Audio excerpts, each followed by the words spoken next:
Black hole, time travel இந்த மாதிரி விஷயங்கள்லாம் நாங்கள் ஆராய்ச்சி பண்ணிட்டோம். ஆனால் நீங்கள் சொல்கிற இந்த time loop sir, be serious. அந்த டைம் லூப் ஸ்டார்ட் ஆகி 16 நாள் ஆச்சு.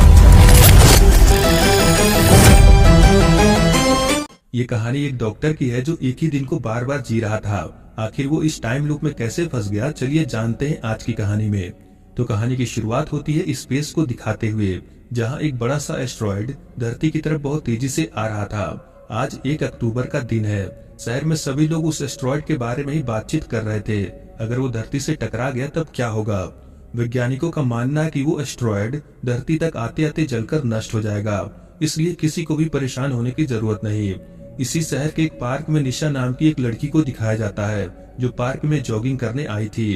निशा को पार्क में देखकर एक आदमी अपने दोस्त गौतम को फोन करके बताता है कि निशा आज पार्क में आई है, वो जल्दी आ जाए। गौतम जो एक डॉक्टर है, वो भी जिम में एक्सरसाइज कर रहा था। अपने दोस्त से निशा के बारे में सुनकर वो तुरंत पार्क में चला आता है। गौतम निशा से बात करने की कोशिश करता है, मगर वो इसे इग्नोर करके चली जाती है, जैसे गौतम कोई अच्छा इंसान ना हो। निशा अपने ऑफिस आकर माइकल नाम के एक वैज्ञानिक का इंटरव्यू ले रही थी। निशा माइकल से पूछती है कि क्या जो एस्ट्रॉयड हमारी धरती से टकराने वाला है, उससे डरने की जरूरत है या नहीं। तब माइकल कहता है बिल्कुल भी नहीं, क्योंकि जिस तेजी से वो आ रहा है वो जल्दी ही जलकर नष्ट हो जाएगा। इसके बाद हमें अगला दिन यानी 2 अक्टूबर का दिन दिखाया जाता है। दरवाजे पर गौतम की सर्वेंट कुछ सब्जियां लेकर आई हुई थी। वो गौतम से कहती है कि सब्जियां बहुत महंगी हो गई हैं, आज वो भिंडी की सब्जी बनाएगी।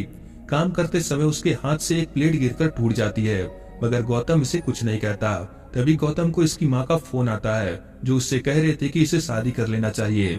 गौतम अपनी माँ से कहता है कि आप हमेशा शादी की बात क्यों करती रहती हो। इतना कहकर वो फोन काट देता है। जब गौतम हॉस्पिटल जाने के लिए निकल रहा था, तब उसकी सर्वेंट कहती है कि आपका एक दोस्त है जो सिंगिंग कंपटीशन में काम करता है, इसे भी गाना गाने का बहुत शौक है, इसलिए वो अपने दोस्त से मेरे बारे में बात करे। गौतम को हॉस्पिटल जाने के लिए बहुत देर हो रही थी, इसलिए वो अपने सर्वेंट से ये कहकर चला जाता है कि ये किसी और दिन बात करेगा। घर से बाहर आने पर इसे सिक्योरिटी गार्ड मिलता है, जो गौतम से कहता है कि आपकी माँ जब भी यहाँ आती है, तब मैं उनका सारा सामान आपके रूम तक पहुँचाने में मदद करता हूँ। गौतम कहता है ठीक है, ऐसा करने के लिए तुम्हारा धन्यवाद। दरअसल वो सिक्योरिटी गार्ड गौतम से कुछ पैसे मांगना चाहता था। गौतम भी ये बात समझ रहा था, मगर वो जानबूझकर उसको पैसे नहीं देता। जब वो अपनी गाड़ी से हॉस्पिटल जा रहा था, तभी इसके गाड़ी के सामने एक शराबी आकर लेट जाता है। वो शराबी गौतम से कहता है कि देखो तुम्हारी वजह से मुझे चोट लग गई, इसलिए इलाज के पैसे दो। गौतम वैसे भी बहुत लेट हो चुका था, इसे हॉस्पिटल पहुंचकर आज एक बच्चे का ऑपरेशन करना था, इसलिए वो उस शराबी को पैसे देकर चला जाता है। इस तरफ हॉस्पिटल में सभी गौतम का इंतजार कर रहे थे। यहाँ पर सुरेश नाम का एक डॉक्टर था, जो गौतम से बहुत जलता था। ये अपने फ्रेंड से कहता है कि आखिर मैं भी तो एक डॉक्टर हूँ, फिर सभी लोग गौतम से ही बड़े बड़े काम क्यों करवाते हैं। कुछ देर बाद गौतम हॉस्पिटल पहुंचकर उस बच्चे का ऑपरेशन करके उसे बचा लेता है। अब वो बच्चा खतरे से बाहर था। सभी लोग यहाँ से चले जाते हैं, मगर सुरेश यही इस बच्चे के पास रुकता है। इसे देखकर ऐसा लग रहा था कि वो कुछ गड़बड़ करने वाला है। खैर, इसके बाद गौतम को पता चलता है कि आज इसका इंटरव्यू है, क्योंकि अभी हाल ही में ही इसने कुछ बड़े बड़े काम किए थे। आम जनता अपने सेहत का ख्याल कैसे रखे, इस बारे में गौतम बात करने वाला था। इत्तेफाक से इसका इंटरव्यू निशा के साथ होता है। गौतम तो बहुत खुश था, मगर निशा को देखकर ऐसा नहीं लग रहा था। इंटरव्यू खत्म होने के बाद गौतम निशा से बात करने की कोशिश करता है, मगर वो इसे बुरा भला कहकर चली जाती है। इसके बाद हमें थोड़ा सा फ्लैशबैक दिखाया जाता है। तब हमें पता चलता है कि दरअसल निशा गौतम की पत्नी है, क्योंकि निशा एक न्यूज रिपोर्टर थी। वो अपने काम से कई दिनों तक बाहर रहती थी। इसी बात पर गौतम की माँ और निशा में बहस हो जाती है। ये बात इतनी आगे बढ़ जाती है कि गुस्से में आकर गौतम निशा को थप्पड़ मार देता है। बस तभी से ये दोनों अलग हो गए। फ्लैशबैक खत्म हुआ। प्रेजेंट में जब गौतम अपने घर पहुंचता है, तब इसे हॉस्पिटल से फोन आता है। वो लोग इसे बताते हैं कि आज इसने जो ऑपरेशन किया वो बच्चा मर गया।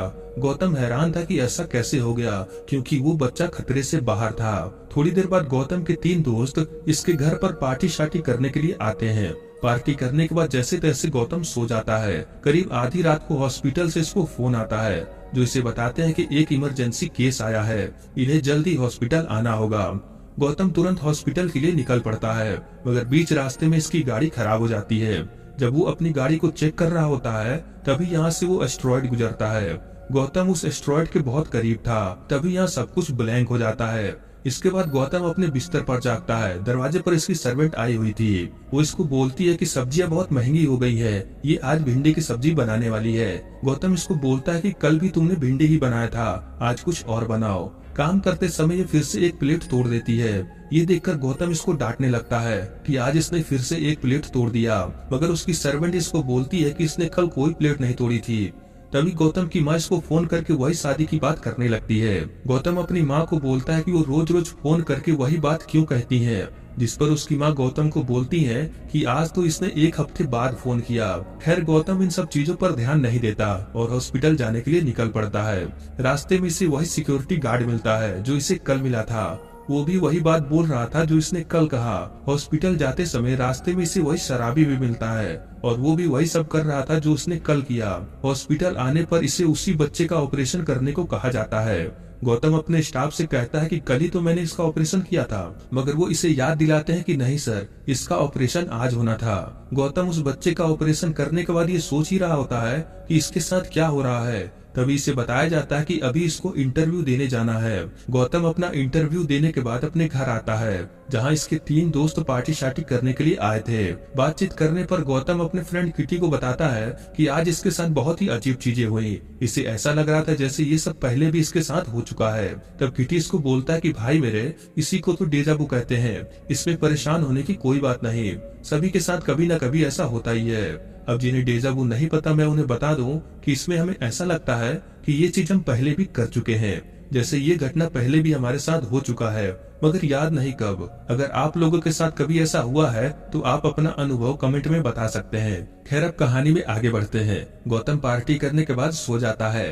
अगले दिन जब ये जागता है तब इसकी सर्वेंट वही सब बातें कर रही थी जो इसने कल कहा और वही सब चीजें रिपीट हो रही थी, जैसे इसकी माँ का फोन आना, उस सिक्योरिटी गार्ड का मिलना, उस शराबी को पैसे देना, हॉस्पिटल में ऑपरेशन और फिर इंटरव्यू। लास्ट में इसके 3 दोस्त जो पार्टी शार्टी करने के लिए आए थे। घूम फिर के यही सब इसके साथ रोज हो रहा था। असल में गौतम एक टाइम लूप में फंस चुका है, मगर इसे याद नहीं आ रहा कि इसके साथ ये कब हुआ। ये बाकी लोगों को बताता है कि इसके साथ क्या हो रहा है, लेकिन इसका कोई फायदा नहीं होता। अगले दिन वो लोग सब कुछ भूल जा रहे थे। अपनी परेशानी लेकर वो एक वैज्ञानिक के पास जाता है जिन्हें टाइम ट्रेवल, क्वांटम फिजिक्स, इन सब चीजों की जानकारी थी। गौतम फ्रैंक नाम के उस वैज्ञानिक से इस टाइम लूप से बाहर निकलने का रास्ता पूछता है। जब ये दोनों बातचीत कर रहे थे तभी यहाँ माइकल आता है, जिसको हमने शुरुआत में देखा था। वो भी एक वैज्ञानिक है। माइकल फ्रैंक से जेंगो नाम के किसी मशीन को लेकर बात कर रहा था। फ्रैंक गौतम को ये कहकर जाने को कहता है कि जब इसे कुछ पता चलेगा तो वो इसे फोन करेगा। गौतम समझ जाता है कि इन्हें इसकी बातों पर भरोसा नहीं, इसलिए वो उदास होकर यहाँ से चला जाता है। इसके बाद ये इस टाइम लूप का फायदा उठाने लगता है। इसका जो भी मन करता ये वही काम करता, क्योंकि इसे पता है कि कल किसी को कुछ भी याद नहीं रहेगा। ये अपनी सर्वेंट को प्लेट तोड़ने पर गुस्सा नहीं करता और उसका गाना भी सुनता है। सिक्योरिटी गार्ड को पैसे देता है और उस शराबी को जो इसकी गाड़ी के सामने जानबूझकर आकर लेट जाता था, उसे भी सबक सिखाता है। इंटरव्यू में अजीब अजीब कपड़े पहनकर डांस करता है और ऐसे ही ये इस टाइम लूप को एंजॉय कर रहा था। एक दिन जब वो न्यूज चैनल देख रहा था तब इसे पता चलता है कि शहर में कोई यूएफओ आया है, जिसे वैज्ञानिक एस्टेरॉइड समझ रहे थे। वो स्पेसशिप किसी दूसरी दुनिया का लग रहा था। इस न्यूज को देखकर गौतम को याद आता है कि इसी एस्टेरॉइड को इसने देखा था, जिसे देखने के बाद वो बेहोश हो गया था। शायद उसी के रेडिएशन से ये इस टाइम लूप में फंस गया है। तभी वो एक और न्यूज देखता है जिसमें इसको पता चलता है कि किसी गुंडे ने निशा को उसी के ऑफिस के बाहर गोली मार दिया, जिसका इलाज किसी हॉस्पिटल में चल रहा है। ये न्यूज देखकर गौतम सब कुछ भूलकर निशा को देखने हॉस्पिटल जाने लगता है, लेकिन तभी घड़ी में 12 बजते हैं और ये दिन फिर से रीसेट हो जाता है। अगले दिन वो सबसे पहले निशा से मिलकर उसे बताता है कि आज इसकी जान को खतरा है, मगर जाहिर सी बात है वो इस पर यकीन नहीं करती। निशा की जान बचाने के लिए गौतम यही इसके ऑफिस के बाहर रुकता है, ताकि जब वो गुंडा निशा को मारने आए तब ये निशा को बचा सके। मगर गौतम चाह कर भी निशा को नहीं बचा सका। वो गुंडा निशा को रास्ते में ही गोली मारकर भाग जाता है। दिन रीसेट होने के बाद गौतम फिर से निशा के ऑफिस के बाहर उसका इंतजार करने लगता है, और जब इस बार वो गुंडा निशा को मारने वाला था तभी गौतम उस गुंडे को पकड़ के उसको मार मार के पूछने लगता है कि वो निशा को क्यों मारना चाहता है। लेकिन तभी एक दूसरा गुंडा यहाँ आकर निशा को गोली मारकर भाग जाता है और इस तरह से गौतम आज भी निशा को नहीं बचा पाता। अगले दिन वो निशा के ऑफिस आकर उसके एक साथी से निशा के बारे में पूछता है, क्या निशा ने कोई ऐसा काम किया है जिसके खातिर कोई उसे जान से मारने की कोशिश करे। तब वो आदमी गौतम को बताता है कि मुझे इस बारे में जानकारी नहीं है, लेकिन अभी कुछ दिनों पहले निशा ने एक बहुत बड़े गैंग को पकड़वाया था। इसके बाद गौतम फ्रैंक को जाकर अपने टाइम लूप के बारे में बताता है। इसका कहना था कि जब वो यूएफओ यहाँ आया था तब मैं उसके बहुत करीब था, शायद उसी के रेडिएशन से ये टाइम लूप शुरू हुआ। इस बार फ्रैंक इसकी बातों को सीरियसली लेकर ये कहता है कि ये उस स्पेसशिप को भेजने की तैयारी कर रहा है। इसके बाद गौतम अपने फ्रेंड किट्टी के पास आता है जो एक पुलिस वाला था। वो किट्टी को बताता है कि कोई निशा को मारने वाला है। ये अपने टाइम लूप के बारे में भी बताता है। जब किटी इसकी बातों पर यकीन नहीं कर रहा था तब गौतम आगे क्या होने वाला है सब कुछ इसे पहले ही बता दे रहा था। अब ना चाहकर भी किटी को इस पर यकीन करना पड़ता है। गौतम के पास उस गुंडे का बाइक का नंबर था जिसकी मदद से ये दोनों उस गुंडे को पकड़कर जेल में डाल देते हैं। पूछने पर वो गुंडे इन्हें बताते हैं कि हाँ ये सच है कि ये निशा को आज मारने वाले थे, मगर ये लोग उस आदमी को नहीं जानते जिसने इनको निशा को मारने के लिए सुपारी दिया। इसके बाद गौतम और किटी निशा की जान बचाने के लिए उसको गिरफ्तार करके पुलिस स्टेशन ला रहे थे। तभी इन्हें रास्ते में कुछ और पुलिस वाले मिलते हैं जो इन तीनों को मार देते हैं। दिन रीसेट होने के बाद गौतम अपने सारे जरूरी काम करके निशा से मिलता है और इसे समझाने की कोशिश करता है कि इसके साथ क्या हो रहा है। ये अपनी गलती की माफी भी मांगता है। निशा भी अब इसे माफ कर देती है। तभी गौतम माइकल की गाड़ी को नोटिस करता है। पिछले कुछ दिनों से ये इस गाड़ी को हर जगह देख रहा था, जबकि होना ये चाहिए कि ये गाड़ी हमेशा की तरह एक जगह रहे, क्योंकि गौतम एक टाइम लूप में है। फिर माइकल की गाड़ी हर बार अलग अलग जगह पर क्यों दिखाई दे रही थी। इस बात का पता लगाने के लिए ये दोनों माइकल का पीछा करते हुए उसके लैब में पहुंचते हैं। यहाँ पर अजीबोगरीब डिवाइस रखे हुए थे। तभी कुछ लोग आकर गौतम और निशा को पकड़ लेते हैं। फिर माइकल यहाँ आकर गौतम के सामने ही निशा को मार देता है। गौतम के पूछने पर कि इसने ऐसा क्यों किया, तब माइकल इसे बताता है कि मैं भी तुम्हारी तरह इस टाइम लूप में फंसा हुआ हूँ। जब वो एस्ट्रॉयड यहाँ आया तब मैं उसके रेडिएशन में आ गया। तब से मैं हर रोज एक ही दिन को जी रहा हूँ। और रही बात मैं निशा को बार बार क्यों मरवा रहा हूँ, तो उसने मेरे कई लोगों को जेल में डलवा दिया। उसके पास कुछ ऐसे सबूत हैं जिससे मैं भी जेल में जा सकता हूँ। इसलिए मैं निशा को हर रोज मरवा देता हूँ, क्योंकि मुझे नहीं मालूम कि ये टाइम लूप कब खत्म होगा। गौतम माइकल से पूछता है कि आखिर तुमने ऐसा क्या किया है जिससे तुम्हें जेल होगी। तब माइकल इसे बताता है कि मैं बहुत दिनों से आर्टिफिशियल हार्ट बनाने के ऊपर काम कर रहा हूँ। उसके टेस्ट के लिए मैं कई लड़कियों का किडनैप करवाता था। इस प्रयोग में बहुत सारी लड़कियां मारी भी गई, लेकिन एक दिन निशा ने मेरे सारे लोगों को पकड़वा दिया। आखिरी में माइकल कहता है कि मैंने फ्रैंक के साथ मिलकर एक ऐसे मशीन को बना लिया है जिससे मैं उस यूएफओ को यहाँ से भेज सकता हूँ, जिसके बाद ये टाइम लूप खत्म हो जाएगा। अब ये गौतम को भी मारने वाला था, लेकिन तभी गौतम माइकल के किसी आदमी से गन छीनकर माइकल को ही मार देता है। लेकिन इस लड़ाई में गौतम भी मारा जाता है। अगला दिन रीसेट होने के बाद माइकल अपने लोगों के साथ गौतम को मारने इसके घर आया था, लेकिन गौतम किसी तरह यहाँ से भागने में कामयाब हो जाता है। ये सबसे पहले किटी को फोन करके उसे सारी कहानी समझाता है। इसके बाद हॉस्पिटल में सुरेश को फोन करके आज उस बच्चे का ऑपरेशन करने के लिए इसको बोलता है। ये सुनकर सुरेश बहुत खुश होता है। उसके दिल में जो गौतम के लिए जलन थी अब वो नहीं है। रही बात उस बच्चे की, तो इस मूवी में ये कहीं नहीं दिखाया गया कि सुरेश ही उस बच्चे को मार रहा था या वो अपने आप मर जा रहा था। खैर, इस तरफ माइकल ने निशा को किडनैप कर दिया था। जब गौतम निशा को ढूंढते हुए उसके पास पहुंचता है तब माइकल गौतम पर हमला कर देता है। यहाँ पर इन दोनों में काफी देर तक लड़ाई होती है। माइकल मौका देखकर निशा को गोली मार देता है, जिसके बाद गौतम गुस्से में आकर माइकल के सीने में सरिया घुसा देता है। तब माइकल मरते हुए कहता है कि अब तुम्हारे पास और कोई रास्ता नहीं, तुम्हें फ्रैंक को उस मशीन को चालू करने से रोकना होगा, नहीं तो निशा दोबारा जिंदा नहीं होगी। मशीन चालू होते ही वो स्पेसशिप हमारी धरती से चला जाएगा और साथ में ये टाइम लूप भी खत्म हो जाएगा। इसलिए तुम फ्रैंक को फोन करके उसे मशीन चालू करने से मना करो। गौतम कहता है कि मैं एक डॉक्टर हूँ, मैं निशा को बचा लूंगा, लेकिन तुम्हें आज मरना होगा। इतना कहकर गौतम माइकल के सीने में घुसे सरिये को और अंदर दबा देता है। इसके बाद ये निशा को लेकर हॉस्पिटल की तरफ भागता है। इस तरफ फ्रैंक उस जेंगो मशीन को चालू करके उस स्पेसशिप पर फायर करता है। इधर गौतम निशा का ऑपरेशन कर रहा था। 12 बजने में बस कुछ ही समय रह गया था।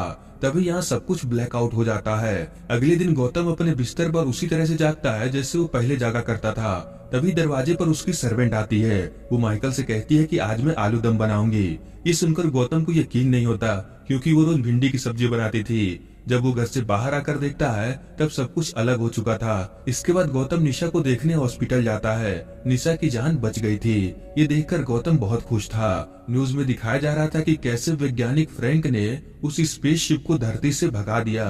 किटी गौतम को बताता है कि तुम तो कह रहे थे कि माइकल मारा गया, पर हमें उसकी बॉडी कहीं नहीं मिली। इसके बाद हमें माइकल को दिखाया जाता है जिसका ऑपरेशन हो रहा था। इसको इसी का बनाया हुआ आर्टिफिशियल हार्ट लगाया जाता है। थोड़ी देर बाद माइकल अपनी आंखें खोलता है और इसी के साथ ये फिल्म यहीं पर खत्म हो जाती है। इसके बाद हमें हॉलीवुड के कुछ फेमस टाइम लूप मूवीज के नाम दिखाए जाते हैं, जिससे ये मूवी इंस्पायर है। अब आगे क्या होगा? क्या माइकल दोबारा निशा और गौतम को मारने की कोशिश करेगा?